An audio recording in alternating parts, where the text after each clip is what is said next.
Steph, Jay, Spotify, Couch Chronicles. Steph, Jay, Spotify, Couch Chronicles.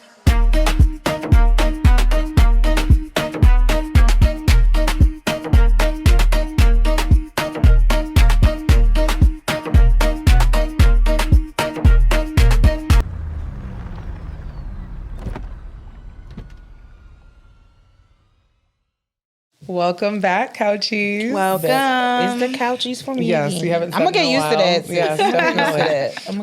Welcome. So we're gonna start off by doing mindfulness. So everybody get themselves into their mindfulness position. Yeah. Back is straight, not rigid. Feet are planted on the ground. Your hands are in your lap. We're gonna take a cleansing breath just to bring us into the moment. Let's do that together now.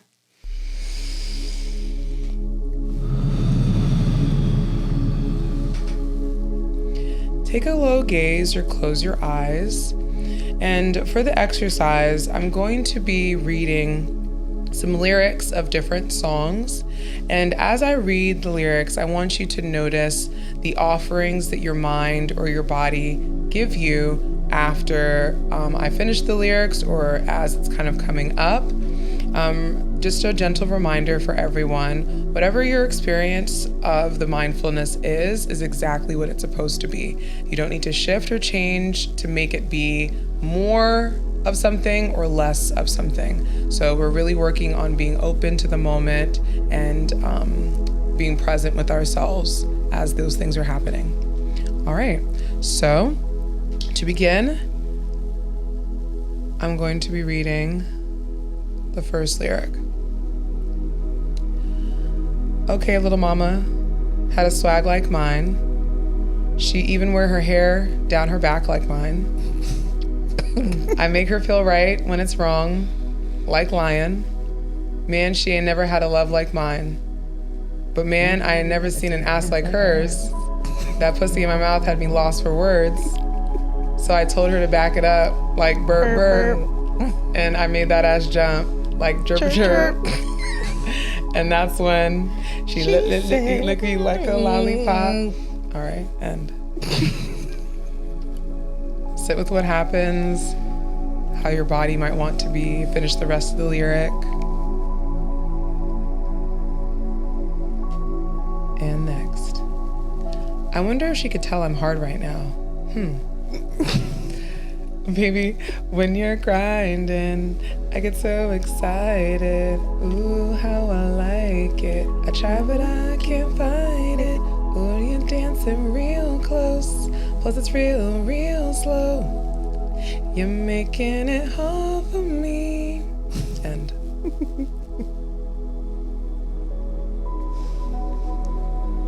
All right. Next. I don't want to be loved. I don't want to be loved. I just want a quickie. No bite marks, no scratches, and no hickeys. If you can get with that, mommy, come get with me. I don't want to be loved. I don't want to be loved. I just want a quick fix. Up in your mix, miss. Send you wish list. I have you addicted. So mommy, come hit this. End.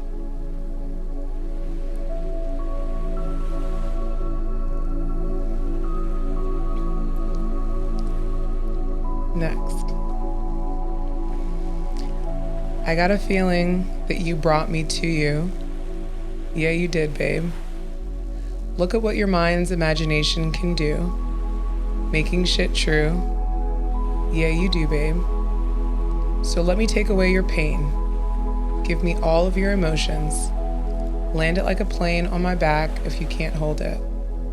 Life is but a dream that you manifested slowly. So fuck a fantasy, this is your motherfucking moment. End.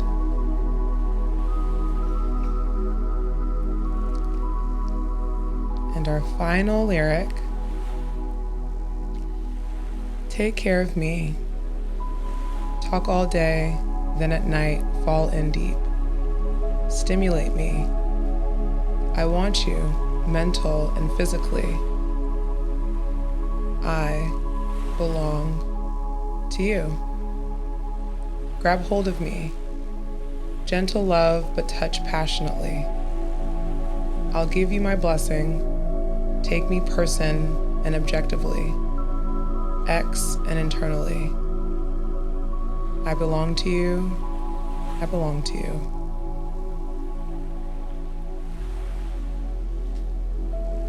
As we bring our practice to a close, just notice how your body is feeling, what your mind has given you. Let's take a deep breath in and release. Slowly bring yourself back. Well, that was different.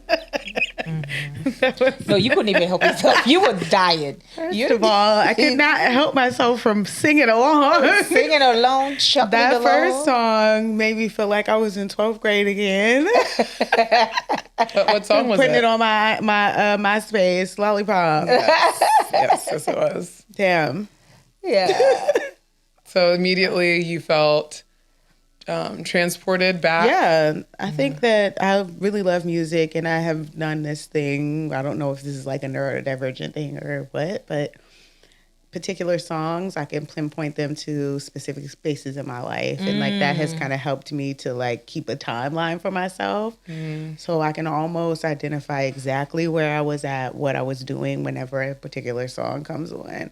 Like the Miguel song, I was like, oh, this was my party girl time. The Lil Wayne was in high school. Victoria Monet a little bit more of like the now and the present. So it was interesting. It took me on a journey, but I really struggle with not interacting when there's music or even, well, just the lyrics. Yeah, like just alone. being in that space. Yeah. So when you said that, like, you usually use like songs as a Timeline. yes, a marker of your life. Were you saying that this time around you noticed active memories like showing up in that moment? Did those memories activate any body sensations in the moment? I don't know if it was more of like a, not necessarily a sensation, but definitely an urge to like move, to bop around, to dance. Gotcha. Yeah, Okay. almost like the music was playing in my head, even though it was just the lyrics. Yeah. So noticing like there was a bit more of like a production that was showing up there. And then Yeah. you said that like it was difficult to like not engage. Yet at some point I noticed that you weren't as like vocal as you were maybe in the beginning. What you feel like led to that shift in how you kind of showed up there?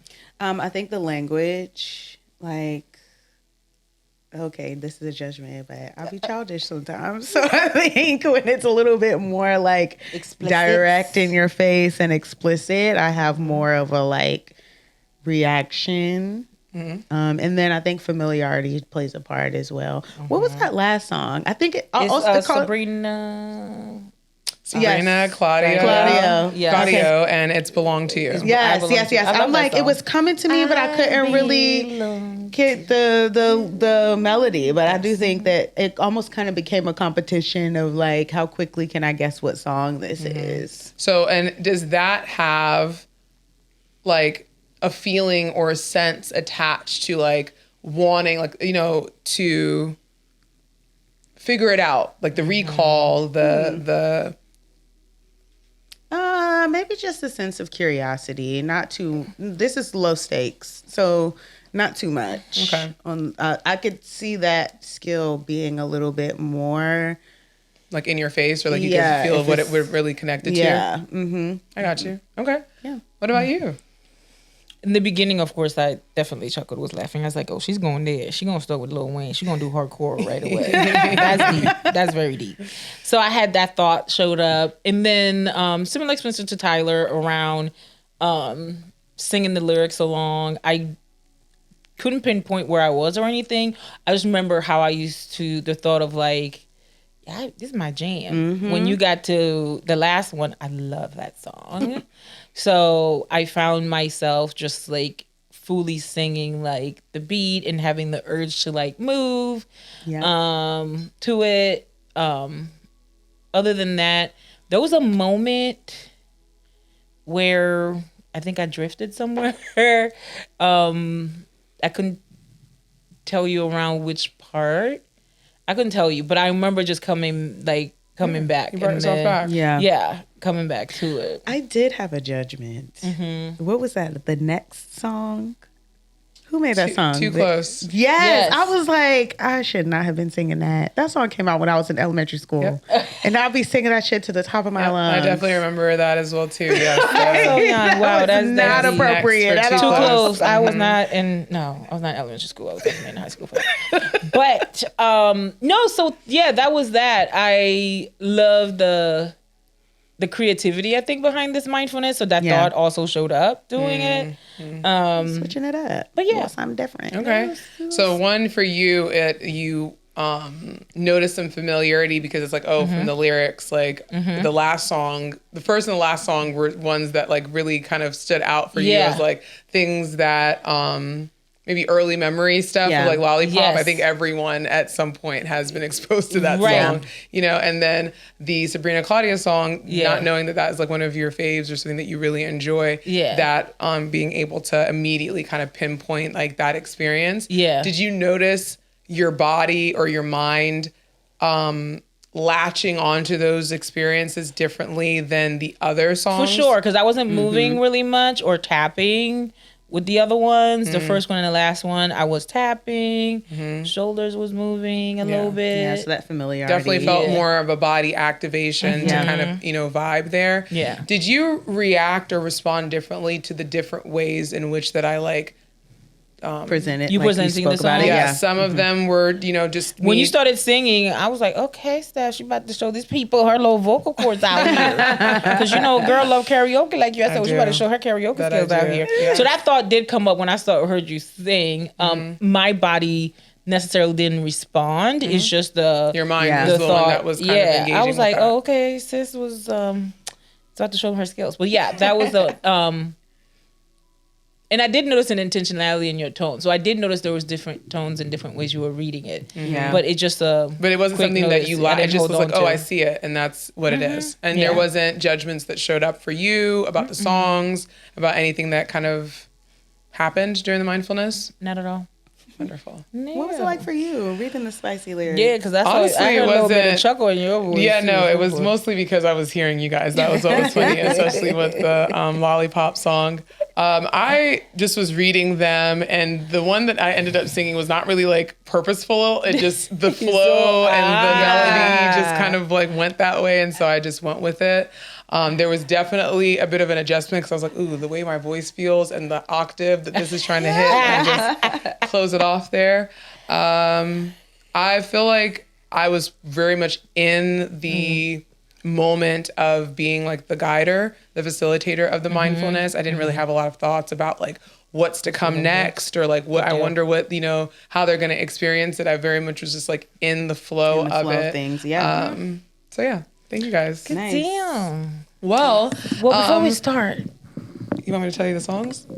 Oh, yes. Yes? Let's know what are they? All right. So we know the first one. Number one, that first one that I did was obviously Lollipop by Lil Wayne. Yes. Excellent. And Static Major. Rest in peace.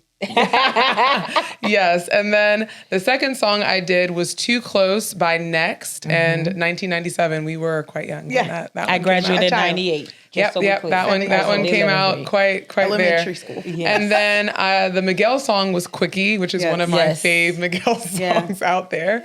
And then the fourth song, was Victoria Monet's Moment. Yeah. And then the last one was Sabrina Claudio, Belong to You. Nice. Quite a nice mix of good selection. R&B. Thank you. I like how you went with the different genres. Yes. Did what I could. So that was good.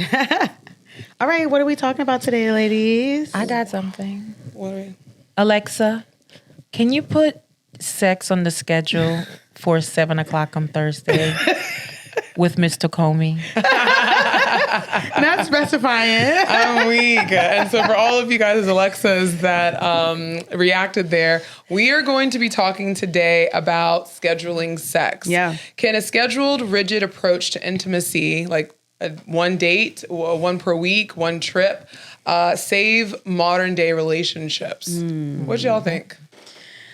You know, I think that I allow myself to feel the both and here, right? I do think that intentionality is sexy. And so like, planning ahead, having it on the radar can be a vibe. Like this is something that we're wanting to be intentional about working towards. And I'm a Sagittarius, so I like a vibe. I like spontaneity. Yeah, and grab so my I think hair that out of nowhere. I think that sometimes that kind of takes the spontaneity away if it's like becoming like, oh, it's on the schedule for 7:00. Let me, make sure I'm squeezing it in versus like we have this fiery connection and we just can't keep our hands off of each other. Some of that shit is like not real relationship shit either. So yeah. Well, I think we will have quite the riveting conversation then, because I've already clocked where you fall on the two sides of the section. But let's talk about the confessional that we have for today. So it is to someone who never initiates. Yikes. Ooh.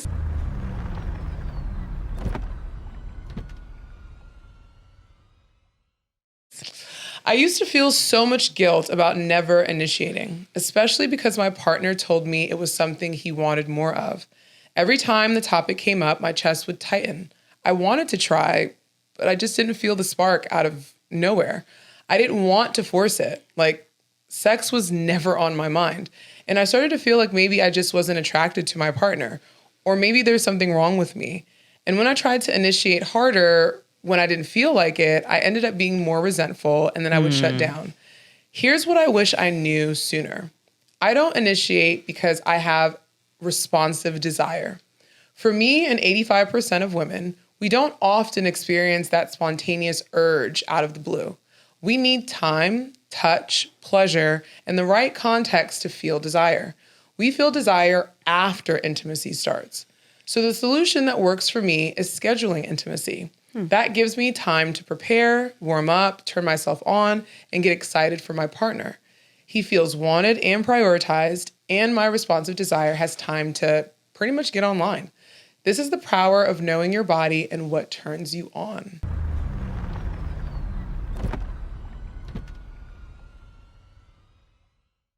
All right.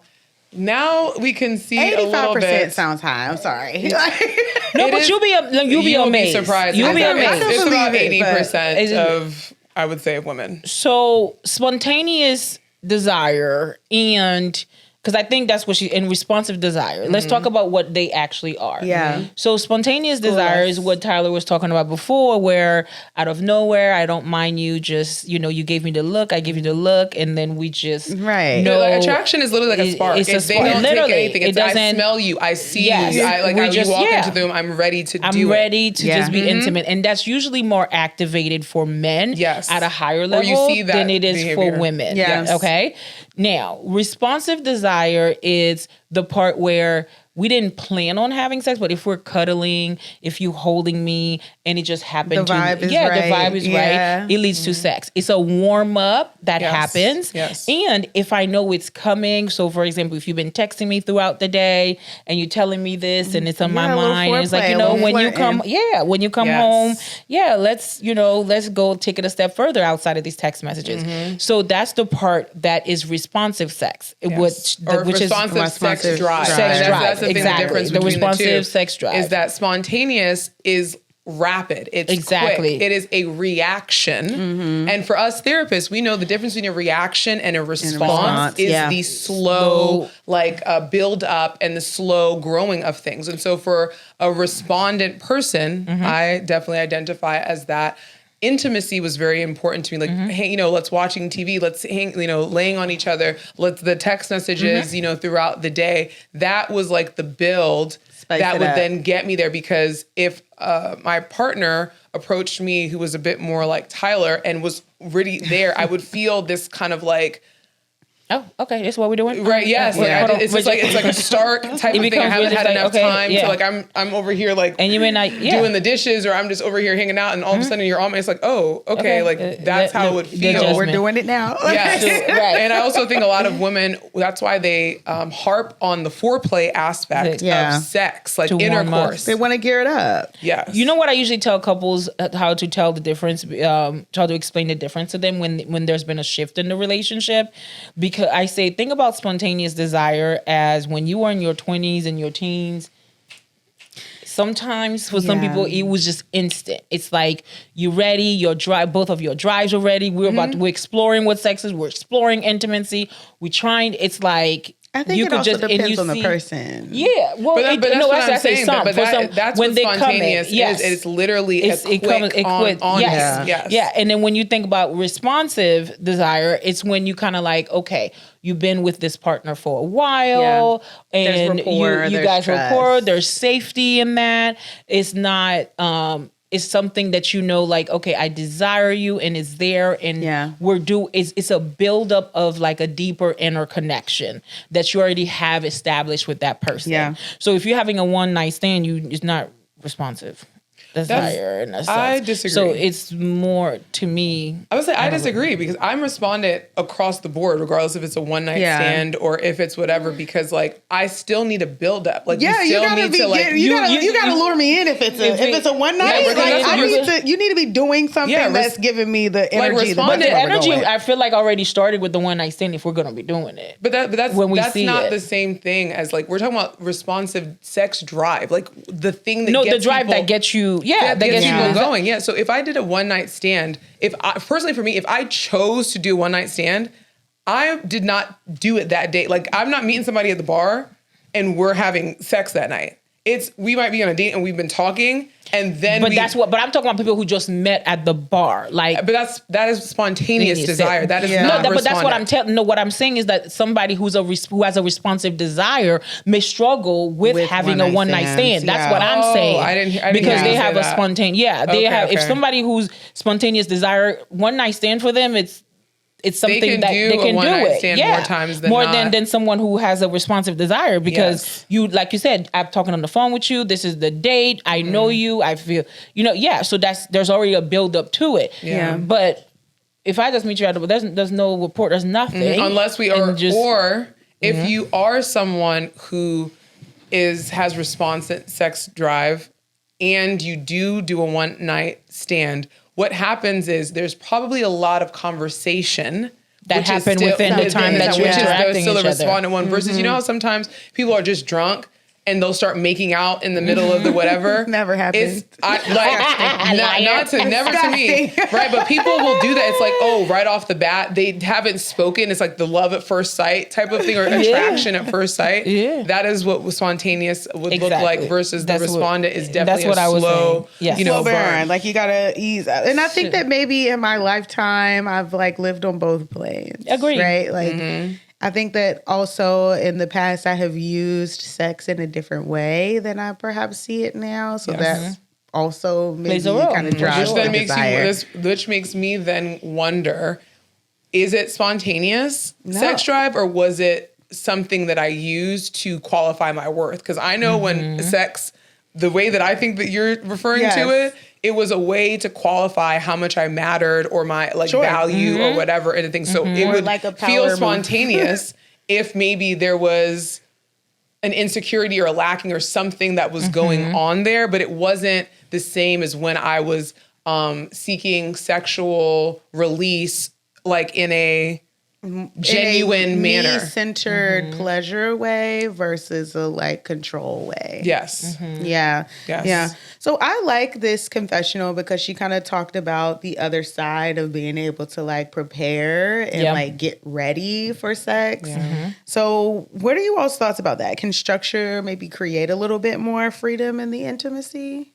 Well, I'm a couples hand. counselor. I'm 110% doing what works. Okay. Yeah. So, 110 However doing you and what get I'm there. all about everybody busting a nut. I don't care.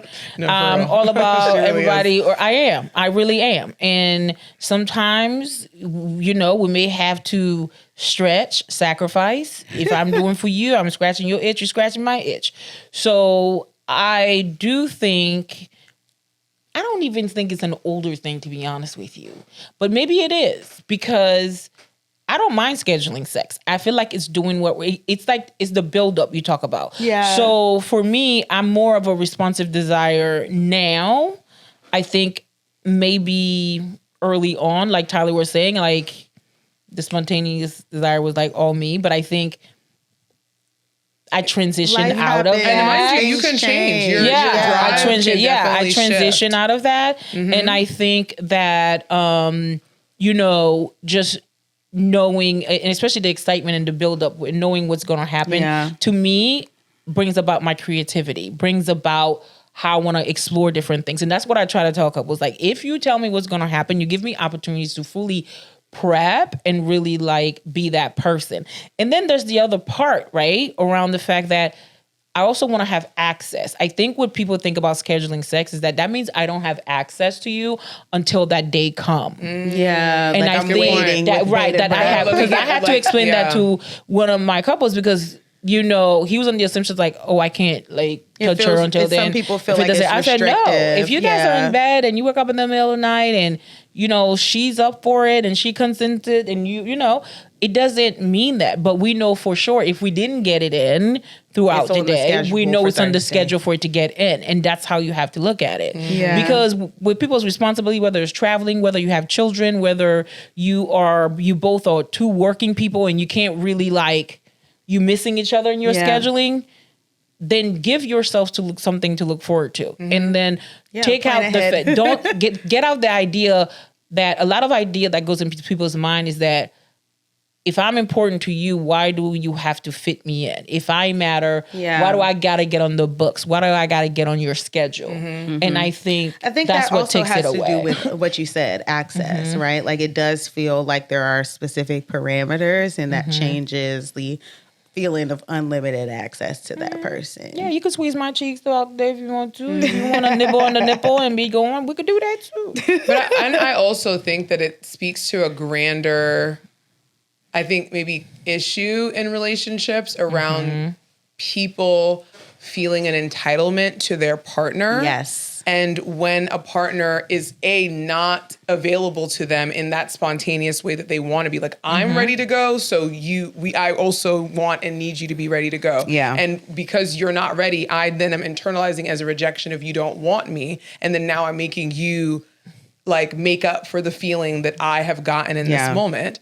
Or if it's this thing of like, oh, well, like if you want me, then you wouldn't have to schedule me in. Don't we schedule the most important things in our life? Like doctor's appointments, Plan ahead. graduations, things Exactly. like. So to be on somebody's schedule is to be an important thing. To me, it feels like you're being intentional about it. Yeah, exactly. Like, Because mind you, to hope and to bank that the random particles of the sky and the different stars will align. will align enough for us to do it when there's been a history that is not a thing. Yeah. Shows that you're not really aware of the shifts and the changes to you and your partner's life. Like people change, their level of access changes. And I also think people, because there's ageism, and I think people fear ageism, and people fear, like if you're a bachelor and you used to just like when you're live in this married, light, it or when you're married, I changes. think people feel like if they start having conversations like this, then it's like, we're not even married yet, or we're not, or we married just because we're married, we don't even have kids yet.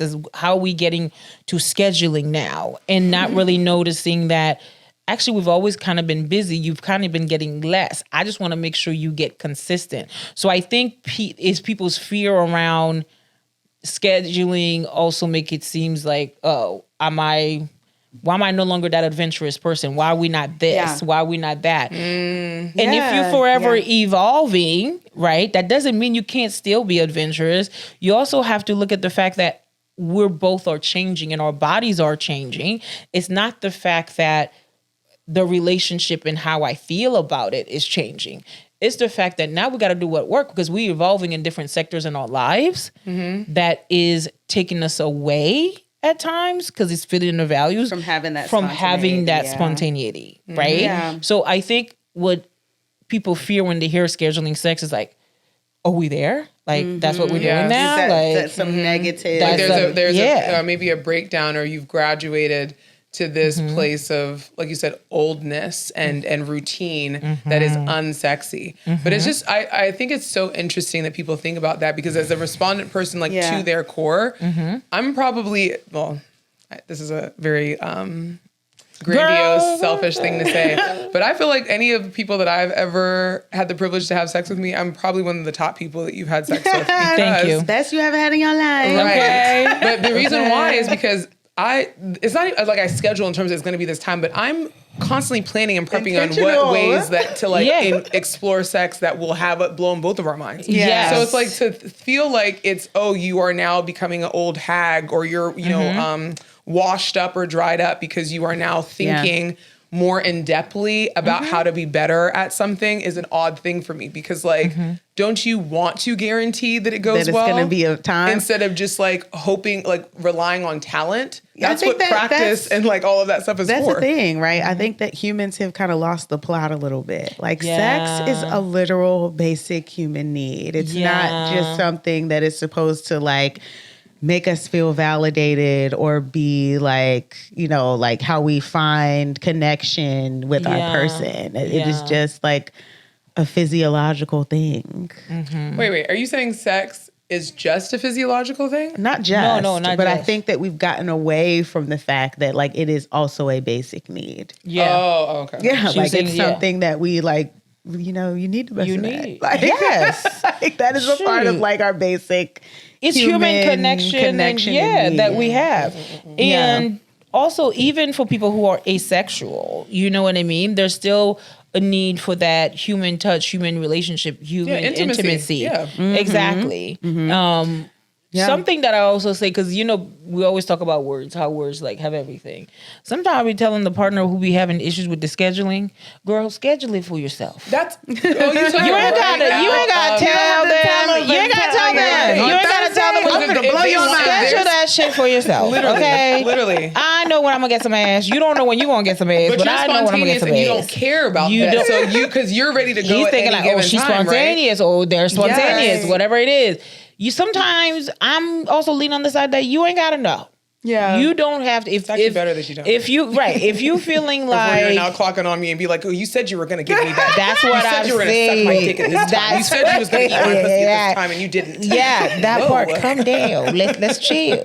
So I say, you know, part of that is that if you know your partner is someone who like, you know, feels some type of way about that or not with it, do it for you. Yeah. I Then think you don't have to let them know that's what is happening. the point that our confessional person brought up was around the initiating part and how that can feel like not initiating can feel like a rejection or like a personal, like you don't want to have sex with me rather than like a person's personal struggle or preference. It does feel very much on the receiving end, like, is it something that I'm doing that is making you not want to? But that's the coming of the Jump my human bones. experience, right? When we're in love and we're in connection with someone, you know, to feel like, you know, they used to always want me. They used to always, in the beginning, this is how it used to be. Because people always get stuck in the beginning. And all of Yeah. a sudden you're like, oh, no, where did it Stephanie. change? Or like, wait, no, I'm not in the mood. Oh, no, stop. Then what I think always makes it worse is you're not giving context. Yeah. Sometimes people say, oh, babe, I'm not in the mood. Can we, without giving context of why am I not in the mood? Again, What's that happening to me? sharing your experience. What it's feeling. Because I Yeah. think that's the part that it's not that the person is still not going to feel rejected, but the rejection is going to be less internalized. Or it doesn't feel personal. Yeah, it's going to be less internalized Yeah. because, oh, so you do desire me, but this is something that your body is doing. Yeah. Or this is something that you are feeling or you are needing. And I think when we don't give enough information, when we just say, can you stop? Can we not? Yeah. Can we, you know, and your facial expression is everything. So sometimes you don't have to say anything for your partner to feel like, oh, so you're just not. You know, I've had to have conversation around like, okay, You so know? what is it that you do want? What Yeah. do you like? Yeah. I'm hearing a lot of Right. pushing things away or like, Yeah. I don't like this, but show me. Yes. Tell me what it is that Yes. you want. I also happen to be a person who probably the only time I enjoy following directions is during that time. It's doing So intimacy. There you go. So this is a perfect time for you. Yeah. But I think that there is a discomfort in people asking for what they want in the sexual space that maybe also takes away from the desire to initiate. Like if I will agree with initiate, that. am I going to get exactly what I'm looking for? I guess I agree with the fact that people don't know how to ask for the things that they Yeah. want. And I do think that it is okay to start from what you don't like, because Yeah. you will be surprised that people have had more maybe negative or more like unpleasant Most sexual definitely. like experiences. So that's when they say don't do this is coming from most of their sexual experiences have not been pleasurable or fulfilling. From there, So yeah. they know that's not going to work. They don't have as much experience of knowing what is pleasurable. And I know that Yeah. for a lot of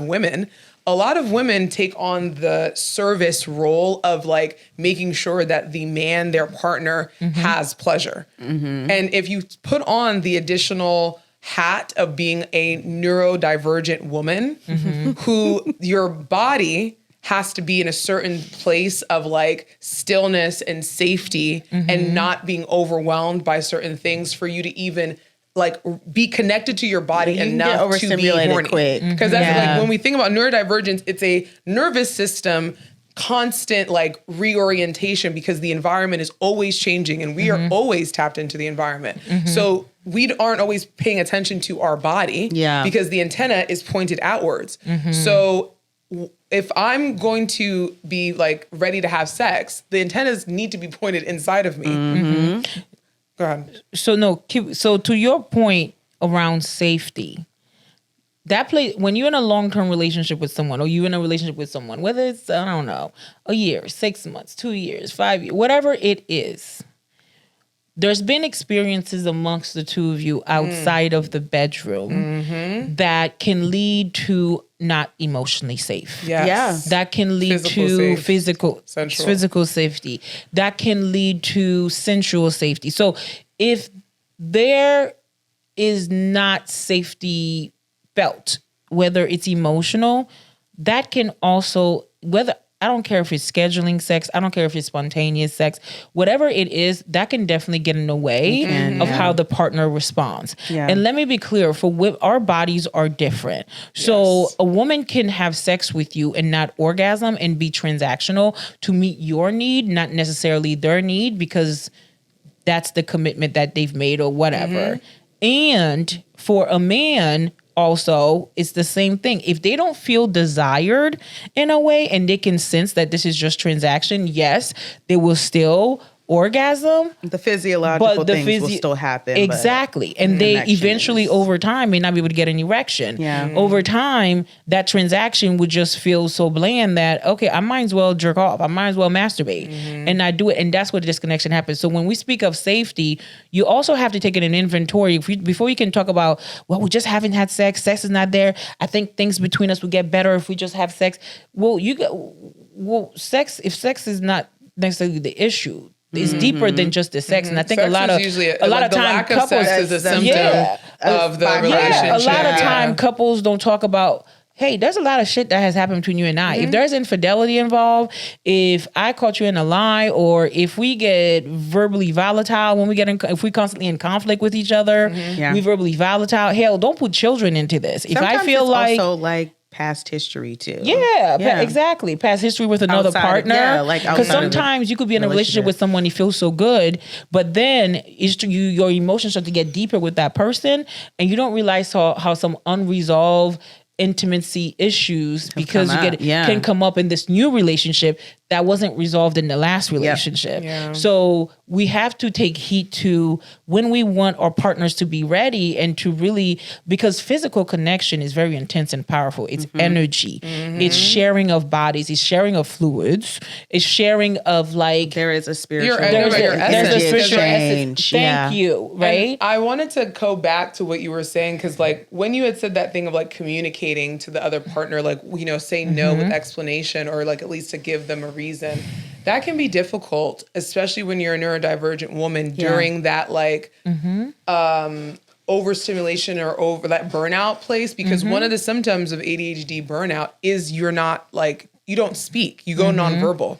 So if as much as I can tell you is no, because my body is literally a war zone right now, is as much as I can give. Yeah. And if I know, right, as a neurodivergent woman, if I know that my partner is sensitive to rejection, or like I know that they are easily hurt, I don't want to put up like create a scenario where that situation will show up. So then now I have this kind of weird performance anxiety around sex. Yeah. Like the last time they said that like I wasn't intimate enough, right? I didn't show So that I now was in it or I'm not. Or constantly thinking I about feel it. like, am I going to be in the mood? Will I stop being in the mood? Like you'll be in your head this whole time that freezes you from being able to initiate. So maybe the question is there a lack of safety that's being presented here that might not be that my partner doesn't feel safe with me, but my partner doesn't feel safe with just the subject of this Themselves. Of thing. sex itself, for sure. Yeah. You know, it's so funny you brought that up, because I have she's young, she's super adorable, new client, who grew up have a religious background, and for the longest time she was taught like premarital sex is wrong, Sexual repression. right? So then she's engaged, and her to be husband now is the person that she lost her virginity to, and she's at a point, she came into my session and she said we have to switch the conversation because we're talking about work trauma, where she find herself not being able to enjoy sex or cry after sex or feel guilty about sex. And then I was like, oh, so I explore other ways, and we got to the religion around like, and then she finally said, I just feel like I'm sinning. There's shame. I said, so let's Yeah. talk about that. So part of that is also understanding for some people, there's other things and layers that are attached to sexual intimacy that they may be carrying that also affects their body from responding to it. And I think that like to have these conversations in your long-term relationships or your intimate relationships does take a specific level of like emotional intelligence, sensitivity, awareness of what is going on, language, having access to like say those words. I think people carry so much shame around sex that it can be difficult to talk about. Like I think that, I mean, I can even think about my own experience. Like I don't really talk about sex with my friends. And then there's some people who have friendship dynamics where they're like showing their friend the sex tape. Oh yeah, well, I don't do all that. But I talk to you. I talk about. I don't. I mean, and it's not like it's not a shame for me now. I think that in the past, sex was not openly talked about around me for sure. as an That's how my mom, or a thing that I should be doing. Even till this day, when I talk about sex or I say something about sex, my mom would be like, G, please. Right. And I'm married now. So before when I wasn't married, I was like, oh my God, G, I don't need to hear like this. But now it's like, it's still the same. There was type not of welcome conversation. There was not like you should be talking about this in a way that this is what you want. It should be satisfying or pleasurable to you. It was very much taught to me like sex is for the man and you shouldn't be doing that if you don't want to be one of those type of girls. So something I do with couples and I do in the workshop is know each other's sexual history. Yes. How were they introduced to sex? How did they view sex? Know what your partner's view on sex and intimacy was when they first and that were matters. introduced to it. Because a lot of time a lot of boys was exposed to sex at a very early age, and they usually relate sex to penetration sex. Yeah. So when you get into a relationship and the girl's asking for foreplay, or they want, Oral sex, oral or they sex, or they want want to other cuddle, things. they want fun, they want to explore the different things sexually, they're like, you weird. What is that? I don't want to do That's that. an So extra. for them, they might, there's an insecurity around that. And, I don't know how to make them orgasm. It's not that. It's just for the simple fact that sex was only introduced to you one way. So knowing each other's sexual history and what they were taught about sex, that goes a long way. And being open to learning and teaching each other. And that's the part. It's the openness. Because one thing I have found, and maybe this is like a socialization thing, I think women are a little bit more pliable to like getting feedback. try something else. Because I mean, I remember I used to say this when I was dating and talking to guys, and we would talk about sex. And I would say, well, when does sex end?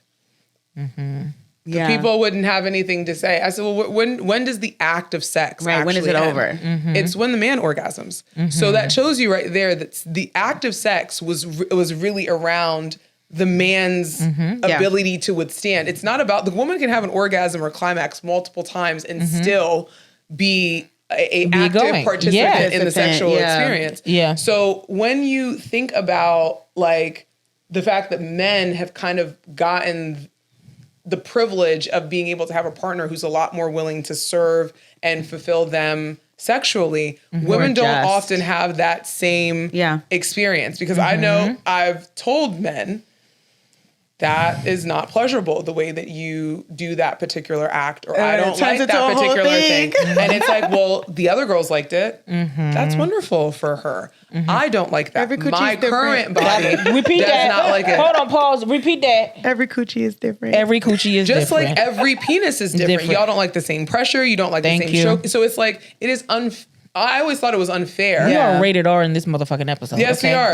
We are very. But So I you think don't talk about this with children. Right. Make But sure I'm your just- kids is not in the room when you were listening to this. Yes, but I'm just saying that like you. Sorry for your thought. Damn, that's It's gonna come back. We're talking about It'll eating. come back though. Okay. No, I think that it's just to the point of knowing the sexual history. I think that does also require a level of like slowing down too. Very many people want to get right to it, like that sex or the sexual connection being the marker for like we're locked in, and you can't really learn somebody's sexual history and Yes. understand it that quickly.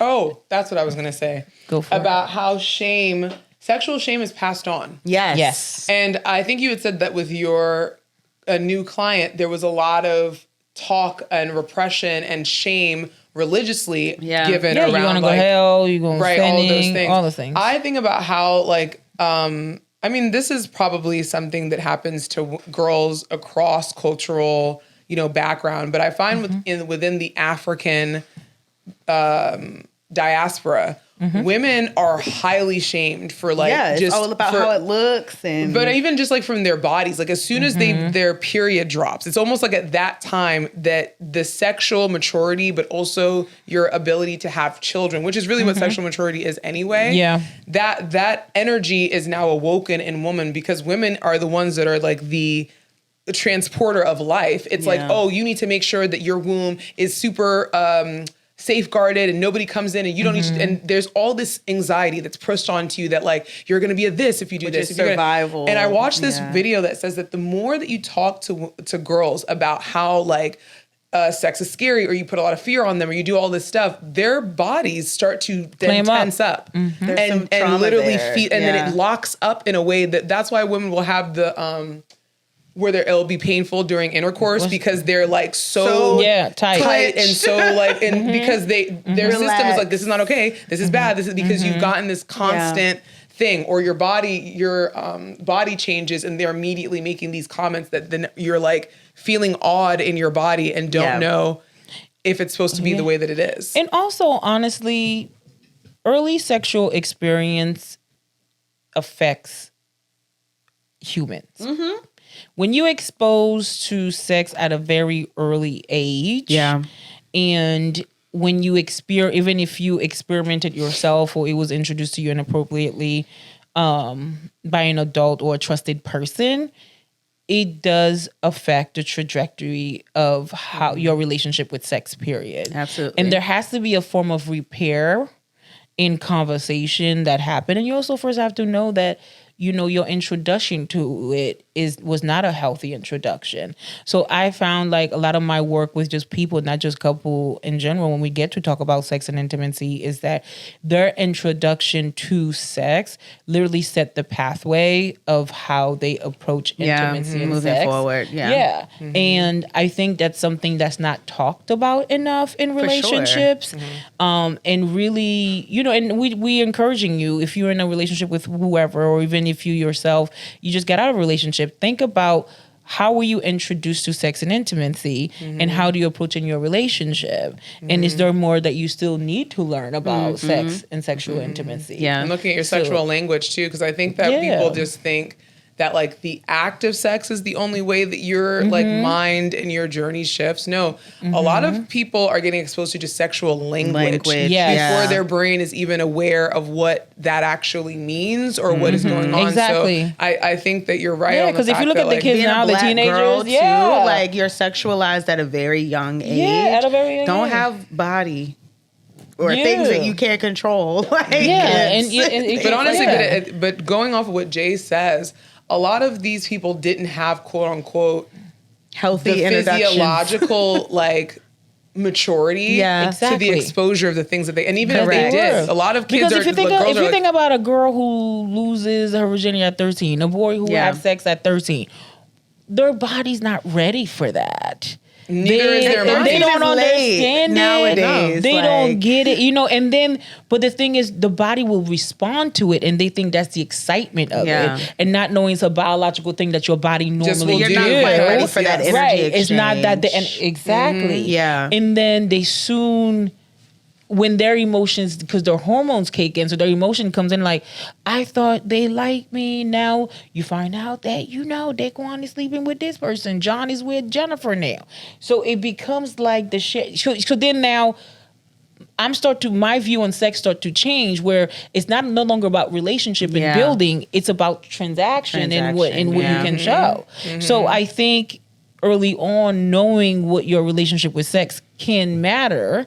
I mean, does matter, and it does affect how you approach it, and your vulnerability around it. When do you think it would be appropriate to start talking about those things with your partner? Because I can't help but think about moments when a partner, like especially women are usually much more upfront about these things than men, just because of just like, you know, being weak in that arena looks crazy, or at least society makes it look crazy.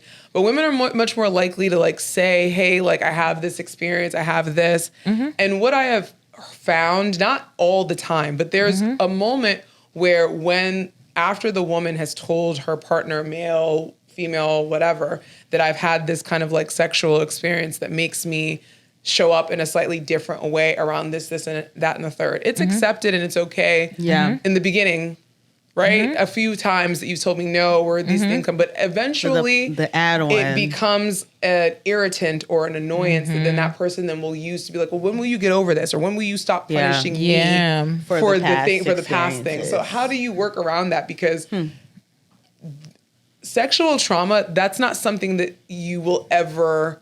That's any source of trauma that you were talking about too. So any sorts of trauma you have to learn to honor. You don't get over. Because the triggers are always gonna come spurting here and there. So conversations like that, I would say that it's good to have a third party involved. This is where I usually recommend, whether individually, I just recommend one of my clients individually, because they are having issues with their partner, to go see a sex therapist, because their body is clammed up, their body changed, and there's a lot of history that's attached to that. So I think this would be the perfect time to seek a therapist if you are having a hard time explaining to your partner what's going on.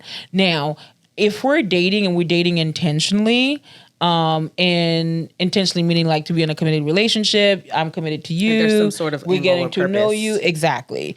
It's not for marriage or anything, but this is who I'm getting.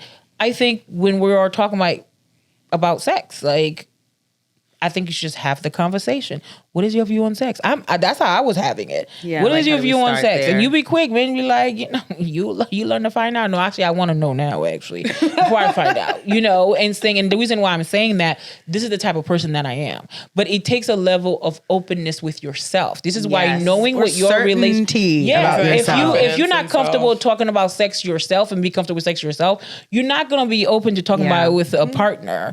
And for some people, if you've never had that conversation with your partner, it's good to even explore it now as when you're watching this episode. It's good to just say, like, babe, I never asked you, like, Yeah, what like was how your many sexual couples do you visit? see where like there will be some sort of sexual trauma that like the partner just has like no freaking clue that Let me tell. I think I It happens all told the you. time. I think I told It you in one happens of all my the time. session last Yes. year that I had a couple who came to see me, and I go to the different layers. I talk about finances, intimacy, kids, all of that.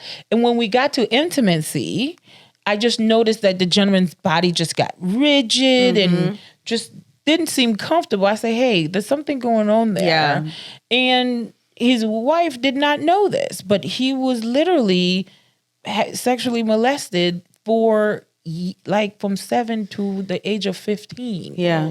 Which is such a significant period And of his that's life. the I wonder first how time- much he has also blocked that out himself. And he has. And when I mean the man has never cried, the man cried like a baby because he's never said this to anyone, and she was like, Probably her taken body back by was that. so, like, what's Because happening? that is Like, quite like shocking that is to her. a bombing thing to know. And she was frozen herself that, because like, she didn't know knows- how to respond. Yeah, not knowing how to respond, but then also I bet you in her mind is running through all the different ways in which she might have unintentionally that, yeah. hurt him, and is like, because that's also why you want to have these conversations early, even though it feels awkward and feels very exposing. Is that like you don't want to give your partner like vicarious trauma by like them unintentionally harming you. Exactly. Right? Yeah. Because They don't were know. unaware. Now, it's one thing that you weren't aware. Because I know for me,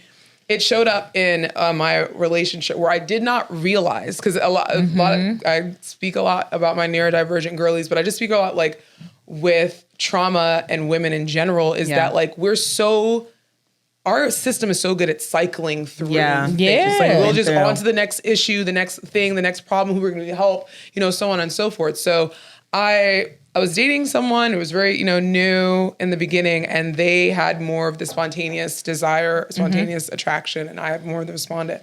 And it would be something like as soon as we see each other, they would immediately like hug me or like be on me. And I remember I would just like this freeze response, like, and I remember Because you have a telling, sensitivity to touch. yes, but sensitivity to touch, and I've also been sexually assaulted, like have experienced sexual molestation or that type of thing before. And so when I did not give people the permission to do so. To touch your body. So I remember when that would happen, I would freeze and I would tell myself or shame myself, like, this, why are you feeling this way? This is from someone that you love, that you care, that like you have given permission to. So I would like invalidate myself. I would talk to my, like, and just like, it's fine. And almost like force myself down or like slowly to get back down into it. But it did not leave.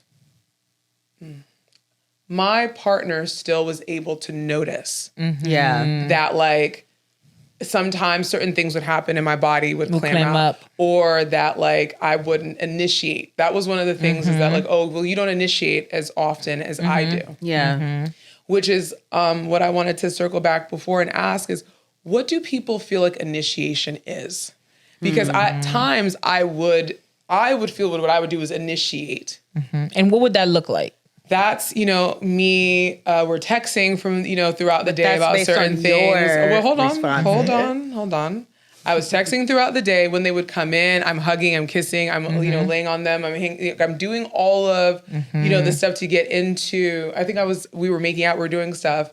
And I guess I wasn't moving as fast as they wanted to move because making out is I can make out. I for look, girl. a good I am amount a of make out time. whore. Yes, I I am. remember them being like, so like, are we gonna? Do you want to do more? it? And I was like, well, yeah, like, but I don't know if it's because I learned to just like maybe wait for the other person, like for them to just like move along, or we just naturally would move along together. Yeah. I don't know what happened, but I remember there being this thing in my head about like, okay, well, they want me to initiate. So I would try after the feedback was given and then immediately closed in my face of like, oh no, like not now. Or like, oh, I know that you're trying it because I just told you that you need to but try. isn't that and that's where it gets me to but shift. see, and that's where I always tell this that with couples and stuff is that they're forgetting what their overall goal and their why is. So if I give you a feedback and you being intentional about that feedback, and now because I'm in my feelings, I told you. because then now you're forgetting the goal. Because now I'm saying, oh, she's only doing this because you forgetting I the did goal. change my behavior because you brought this thing to my attention. This and mattered to me. And people always get caught up in their feelings, their egos, and their fuckery, and they forget what the overall goal is. Yes. Remind yourself what the fuck is the overall goal. Because, thanks for sharing that, Steph. Because I had a sexual experience with a gentleman who it changed the trajectory. Like, it changed how I approach sex differently now. Because it was not a pleasant sexual experience for me. And because it wasn't pleasant, I had to do some work around, okay, Jay, this is different.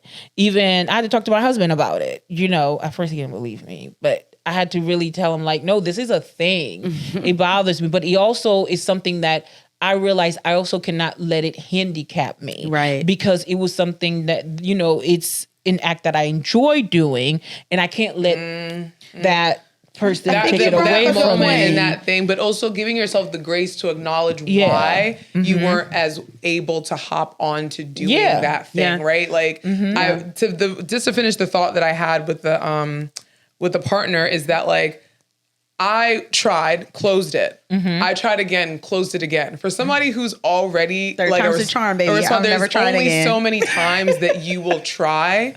And that spark doesn't just fizzle out of nowhere. So this is good for the couples or just anyone. If you've asked your partner to do something and they have tried to do it a couple of times and you didn't reward or didn't like give them their accolades for that, the likelihood that they're going to return back to that behavior is minimal.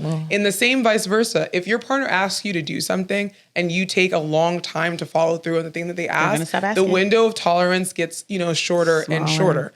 What do you say to folks then that say they want their partner to initiate but don't give their partner the space to do the initiating? Ooh, I think that's a good one, right? Like, because I do think that when you think about what it means to give the space to initiate, that does take a lot of like communication and foundation that you're building with your person to even know what that looks like. I think also Jay mentioned like you having the discussion or you initiating the conversation about some of your past history and drama. Being accountable for your stuff also helps. Like you cannot be walking around here with sexual trauma and expecting that healing to come from your partner. Like that is a journey where you guys can co-regulate and be supported, but it is not something that your partner can take away from you. You have to be intentional about your own. Yeah, like you have to be intentional about finding that healing for yourself. I think my husband, we had to try for him to see how I clammed up, and he was not working for him. So we're like, oh, this is like some shit for real. Like, we just gonna ease. But like I said, it's something that you had to like work through. Yeah. But to Stephanie's point about initiation so I'm glad you brought that up. Is that her definition is like, if your partner feel like they're initiating, and you don't look that as initiation, then you have to define to your partner what initiation is for you. Initiation is for me. Because she's speaking from her lens of her responsive desire. Correct. In the sense of like, so she's my body's ready. I'm warming up. I'm texting you. You're coming home. You come home. I'm you don't initiate. And it's like, what the fuck do you think I've been doing all day? But not even as I'm texting you, you come into the door. I'm hugging you. I'm kissing you. You're doing all that. We're doing all that. So what's the? I think for me too, like like once I feel that like you missed what I was like, if you're not picking up what I'm putting down, I'm fucking irritated. Yeah. No, I'm not playing. I'm just like, what do you think that I've been doing? Right. You think I sent you a picture of my titties this morning for nothing? Yeah, that part. That one is like ships passing in the goddamn you know night. what I'm saying? Like so that pick was out- it's irritated, a context clues and then and shit. just immediately takes the energy away. Like I'm not even interested, No, it's true. even if you're now wanting to initiate. I'm like, yeah, that was annoying that you missed. Like there's some sort of disconnect that I'm trying to. Now that you say that, that so brings up a memory of how I like sent this text message to this guy, this music video, and that was the very sexual. He did not even watch it, and then messaged later, and then brought up sex later, and I was like, Nigga, did you watch What the video? did you- What did you see? yeah, Right. Clearly, he But did you not know, get any. what also involves with sex is there's always a power dynamic. Yes. And the power dynamic where we say, well, the woman that is so forth, it's a power dynamic amongst the both of us. Because notice how when you said, hey, I'm initiating, now your partner was taking on their power dynamic. Yes, they're in the power. They're the seat. Yeah. So, and then for you, it's like, okay, well, fuck it. I'm not going to keep doing that. Now you taking back your power. So it's always a shift. There's always something. And that's the thing. That's the thing with us with humans. willingness. That's the thing about with humans in relationship. We always believing someone is up one or It's trying to sliding. control me, is Survival. sliding. And that's what it's takes all it of back that, to the and it basic takes need. away, yeah, It and it gets takes away from the needs being met. It takes away competitiveness, from for it takes away from that because there comes a point where I'm gonna surrender to my needs. You're gonna have to surrender to your needs. Yeah. But hey, if you being in power helps me get what my needs are, bet no problem. But we also have to ask yourself how much your ego and your power dynamic and wanting to, how is that not it's giving actually more like working? you want to influence, like you want things to move Duh. when you want When them you to. want it. And that That's is more not control. Exactly. Yeah. That's not an equitable Or safety. relationship. Thank you. When it's always Thank on you. your time, it's not sexy. This was a good conversation. Yes. Where we got? We got our Conversation. couch talk, our quickies. Yeah, Yes. quickies. So this one, hold on. Couch quickie. Oh, we got a little Bend it video. over. We got a little video to play. Oh gosh, on women wanting the toxic man and not the good guy. Oh God. I sent it to you. I did. Oh God. So I saw this video on, well, let me just say this. My cousin, he's a very interesting human. But he sent the video to me, and the video basically talks about how take care of her. Tell her you love her. Tell her you respect her. Tell her I want to be with you. Tell her I want a family with you. Tell her you the only one I want, and you'll lose that motherfucker quick. I'm trying to tell you, if you want to lose her, listen, you can cheat on her, she'll stay with you. Beat her, she'll stay with you. Beat her? All that What the hell is this? Love that motherfucker. But if you want to lose her, just be loyal to her. Yeah. Just show her some respect. Just say, look, I miss you. I want to marry you. I want to take care of you. Yikes. That motherfucker run for the hills. I don't want no good man. You've So had a lot of basically, toxic so- relationships. That's what that gives for me. No. Here's a thing that's been coming on. It's like a lot of good guys basically feel like they go, and it's not, and then women too, but guys been saying like the good guys get overlooked. That they believe that females want the toxic man, the man that treat them like shit, the man that I'll cheat on you and then I'll stay with you, and how the culture kind of promotes What that kind shit. of woman do you want? So hold on. So my question is that there is the idea of that the good guy don't. No matter how you treat a woman or how good you are to a woman, they're gonna leave you for the person that is gonna treat you like shit. There's always been that culture. So yeah. I think what are your that thoughts? a couple of things came up for me. Okay. One, I immediately thought about like, what is this person's history around like love and receiving the things that trusting that they will receive the things that they want and need. Mm-hmm. I find that like people who grew up in a space where they were fighting for love or like needing to prove will be attracted to that toxic feeling. Like the relationship is always on the verge of, and I'm doing everything that I can to keep it from going over the cliff. At the same time, I think that it also boils down to like, what kind of woman are you interested in? And I'm always looking at the person, like, who are you attracting? But I'm always looking at the person. A lot of times that I see discourse like that, where like, they don't want a good nigga, they don't want this, they don't want that. Like, it lacks, what are you actually bringing to the table, right? Like, very many people who are like, oh, black women don't like me. I'm rejected by this. I'm rejected by this. It's not that people don't like you. You was acting fucking weird. And I was just going to say, what exactly qualifies you as a good man? That's it. Is it the women that are saying that you're a good man, or is it you yourself that are pointing out certain qualities that Based you feel on like what? should be kind of like celebrated and recognized at a higher space? I'm just saying that because So the context, just to give some context, because I went further and read and kind of it's an episode from a podcast. So it was people who were writing it, including them. They're like, the comment was, "You a good guy. You really great. You'll be great for somebody else. I think you are a good man." So the That women person is were probably ending avoidant. the women were so their experience is that, why these women keep telling me I'm a good person, I'm a good guy, but I'm a good but you're not for me. So it was a lot of, and then the comments also were reading like, I was told I was good, I fit all the criterias, but yet they don't know what it is. They can't be with me. So that's to give you context. So just to answer that question about where this video came from, I don't, Well, and I can understand that, like, okay, you are a good man, still based on you possess and you do these certain qualities, right? You own your own home. Because I can probably say the man probably owns his own home, has his own car, he has a job. What are the other things that they say are a good man? And usually that's what it is. It's like, I have my own spot, I have my own transportation, and I have a job. It's very minimal. There's no sense of like, because it's like, I mean, so criteria I'm like, around emotional and intelligence. So you're right. Safety. As a good man, in terms of having these like, I know people hate this, but these are like bare minimum things. And I say bare minimum because as a human being, as an adult that wants to be like thriving, you do want to have your own spot. You do want to have your own transportation, or transportation that allows you to get around that's not dependent on somebody else. And you also want to have a job so that you can, sustain your life.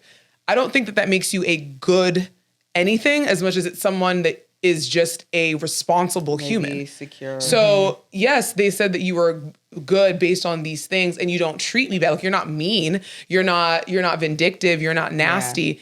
And I do not feel like I am aligned and connected with you enough to want to continue to grow something like that. Mm-hmm. And I remember something, one of the men that I dated way back when had kind of, when we were talking, it said something similar to this of like, the women that I, have dated in the past and things like that, like they'll say like, I'm a good guy, I'm a nice guy and things like that. But then there felt like there was this complex around like not being chosen or not being,